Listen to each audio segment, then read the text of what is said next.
Kaya pag straight vote po kami sa PDP Laban, ang boto namin ay siyam. Kailangan ng siyam na boto ng mga senador upang hindi po ma-impeach ang ating Vice President Sara Duterte. Kami po yun. Kaya wala pong magmamaliw. Straight tayo. Huwag na po kayong lumingon pa sa iba.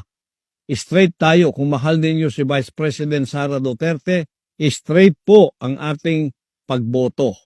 At yan ay meron kaming special sample ballot na ipamimigay sa inyo para hindi ninyo makalimutan ang mga pangalan at number noong aking mga kasamahan. Ako po si Pastor Apollo Kibuloy, number 53 sa inyong balota. Huwag po ninyong kalimutan, number 53 sa inyong balota.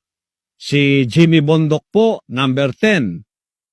Si Bato de la Rosa, number